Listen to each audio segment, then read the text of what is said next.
office and videoed you and asked you whether Mathias gave you money to give some women, which is the lie that did not give you money, or they asked whether they give the woman money. You said no. So I want you to brief us. Because at that Monday, that very day, you met Mathias in your office. Just brief story concerning it. Alright now. But you are Igbo. Alright. So the man be na my place when me interview.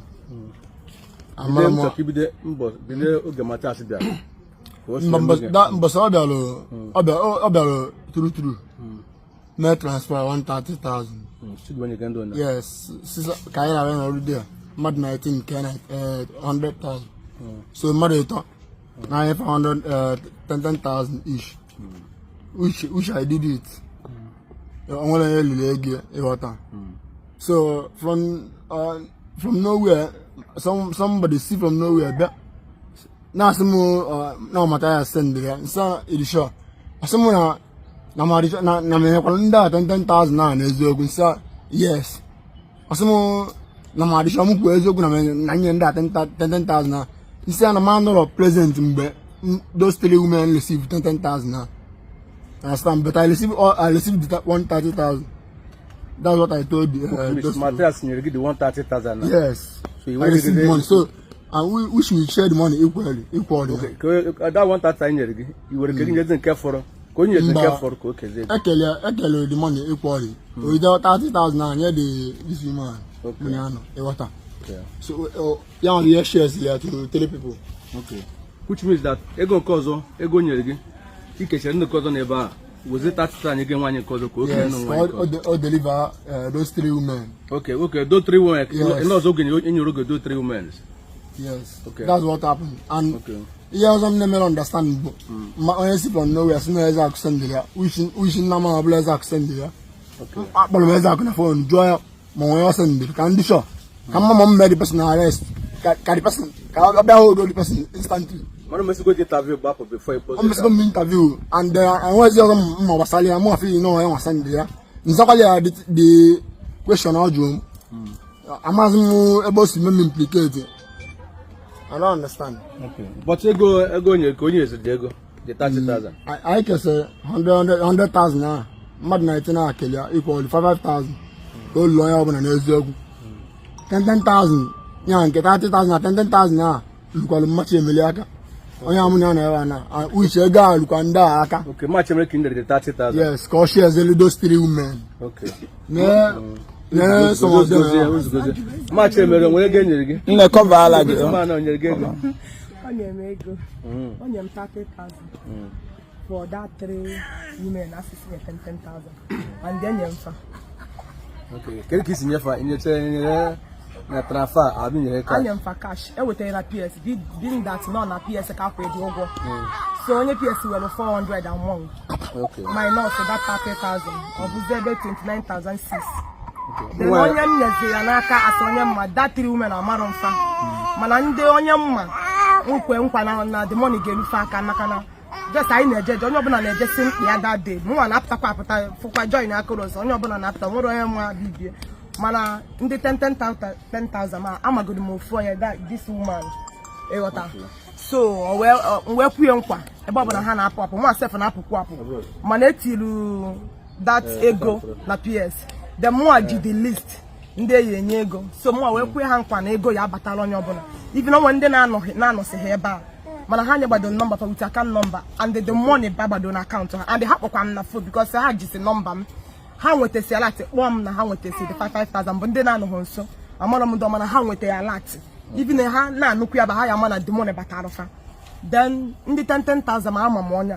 We pay on for the fact and I'm Maggie. Nega Mazoda, Langage there, go in Bobo no be on my house.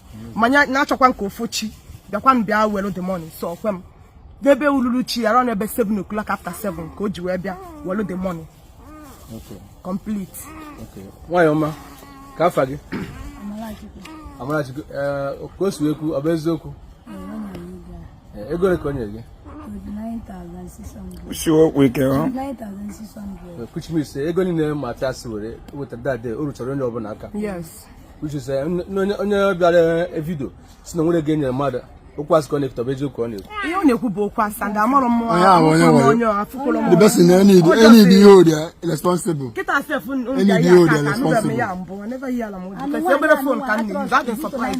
Ya nji wee pụta ya la ede na mbụ na mpụta for this man. So wasi ọmụ abụ match emeli nke ihe Okay.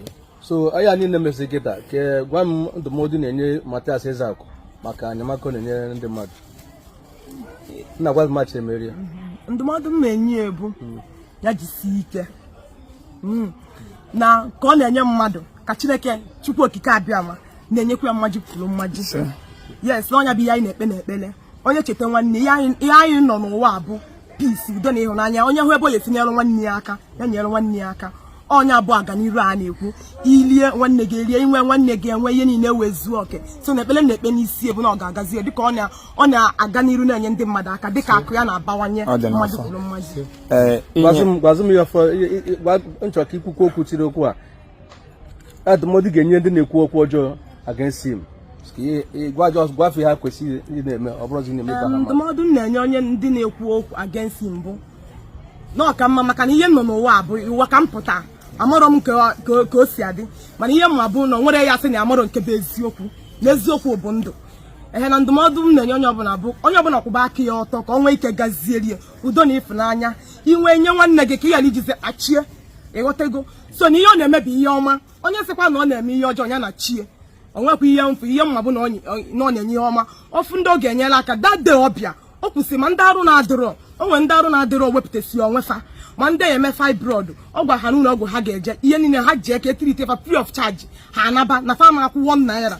Igo that day o jikwa m afọ because ọ dịrị izi o nwere ike ọ bụ na ọ pụta ọ bụrụ onye enyemaka den onye nwere onye enyemaka o nwere ike ọnwụọ n'ime ọnọdụ a ịghọtago because enyemaka ndị mmadụ na-anwụsị because of na enweghị onye enyemaka ịghọtago. N'ime m sef o nwere ihe mee m ya bụ that day ọ bịa sị mụ anọ na-erigiri sị na ọ bụ na ọ bịa den na onwe ike ma ihe a because nwa nwaanyị ihe mmụta bụ 4 boys 1 girl.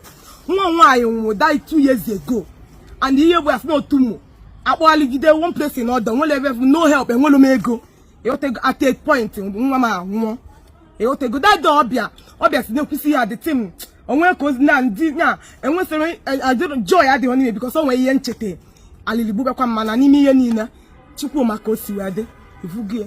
So n'ime ihe niile ọ kwesịrị ka mmadụ nwee udo obi n'ihe ọbụla enyemaka bụ the part of ihe mmadụ kwesịrị ime na ndụ. Ọ bụrụ iweta iri esoyi ị na-asị ogbenye weta ogbenye mee nke ogbenye nwanyị ma na onwero onye bụ ọgaranya elimen na ọgaranya wee gwu ogbenye elimen na ogbenye wee gwu na ọka mma onye dịtụ onye nwanne ya na onye abụ ekpele nya abụ ịfụnanya nya bụ ọgwụ aha ịgwọsi ikechie udo dịrị ụlọ. Which means na ọ bụ na ihe mere nwa gị ji nwụọ na-atụ ma maka na ego adịghị ọgwụ ịkpọkwa ya jee desert a mfụrụ n'ụlọ eje ịkpọkwa ya jee desert just be open ịkpọkwa ya jee the desert arụ one ga nwatakịrị dị gị dị tupu ọnwa now mgbe nwa anaghị atụ ma ọkwa ịkpụ ya jee desert ọkwa ịdị ya jee desert ikpe ya jee ekpere ka ikpechara ekpere ahụ gwọrọ ya ọya ọgwọghị ya anụ nwa nwụnala ege ibelivu na Jizọs fụrụ gị n'anya adaghị nwaanyị rapụ gị nwụọ. Ihe na-agwa gị bụ ije obodo niile nọ n'ụwa ihe eji agwọ ya bụ dọkịta na nọọsụ ọ bụghị ekpere maọbụ arụnsị.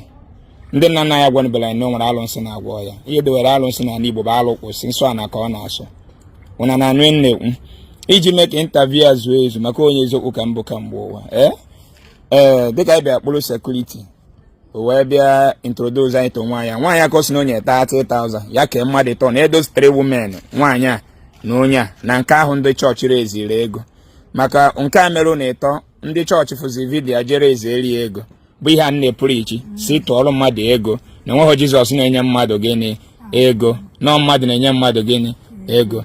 Na nwaanyị a were 30,000 wepụ ego POS were dị 29,600 ọkwa ya wee nye mmadụ na-aba sị na fa ya enyezi the other woman.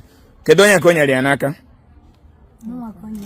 Okay, kedu emezi ni inyere ya the other woman? Anyị chegide the woman. Duto anyị ndị a na-asị ka ije ọrụ.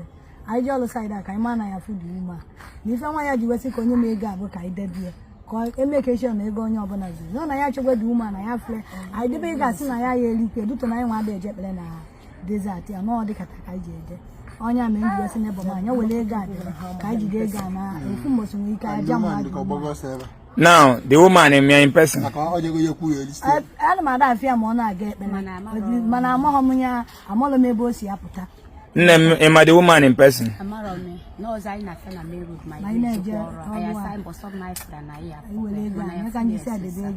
Onye ebe ka ewu? Onye ebe ka ewu? Onye Ojoto. Now, the money kedu onye ji ya? Gị ka o nyere gị jide ka the money?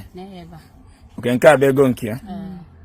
So, which means na ego m si security ya anya unu rutere unu aka kama na ọnụ nwa ga-emezi ka oro the other woman aka and ọ na-afụbeghị the woman.